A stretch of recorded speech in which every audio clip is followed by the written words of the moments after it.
গীতা একটা শাস্ত্র, গীতাও ফল, কিন্তু গীতার অনেক জিনিস বাদ দিতে হবে আপনাকে। গীতা যা জ্ঞান দেওয়া হয়েছে সব আপনি নিতে পারবেন না, কেননা এখানে সর্বসাধারণের জন্য জ্ঞান দেওয়া হয়েছে। সেখানে অষ্টাঙ্গ যোগ আছে, বসুন না 2-3-4 দিন ফুসফাস করুন না, দেখেন কেমন লাগে। তো অষ্টাঙ্গ যোগ আমরা নিতে পারবো না, জ্ঞান যোগ নিতে পারবো না, তারপর হঠ যোগ আছে, পতঞ্জলি যোগ আছে, এগুলো কোনোটাই আমরা নিতে পারবো না। এই জন্য ভগবান ছেঁকেটাকে বললেন ভক্তি যোগটা করুন। আপনারা সবাই ভিডিওটা দেখলেন। ইনি ইসকনের একজন মহারাজ। ইনাকে নিয়ে আমি আগেও অনেকগুলো ভিডিও তৈরি করেছি ইনার ভুল ভ্রান্তি নিয়ে।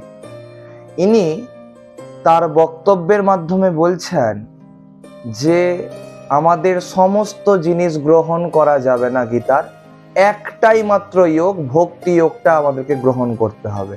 আচ্ছা বলি, যারা যারা ইসকনের ভক্তগণ আমার এই ভিডিওটা দেখছেন, কর্ম আগে না ভক্তি আগে? প্রশ্ন আপনাদের কাছে। শ্রীকৃষ্ণ ভগবান অর্জুনকে কেন গীতার উপদেশ দিয়েছিলেন? উপদেশ দেওয়ার কারণ হচ্ছে তিনি যুদ্ধ করতে চাইছিলেন না বলে।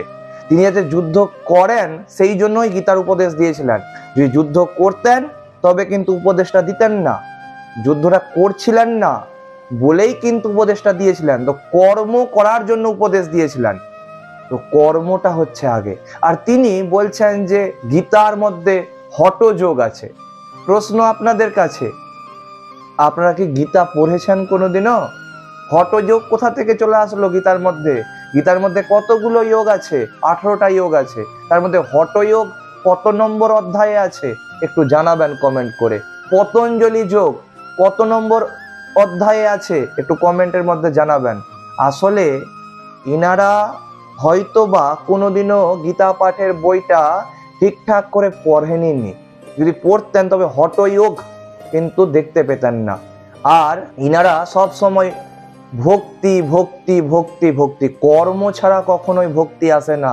আগে হচ্ছে কর্ম, তারপরে হচ্ছে ভক্তি। ওই জন্য কর্মযোগ হচ্ছে 3 নম্বর অধ্যায় আর ভক্তি যোগ হচ্ছে 12 নম্বর অধ্যায়।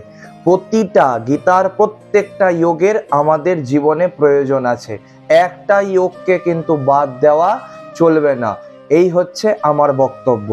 ভিডিওটাকে বেশি বেশি করে শেয়ার করুন, আর যেগুলো প্রশ্ন করলাম অবশ্যই কমেন্টের মধ্যে জানাবেন। রাধে রাধে।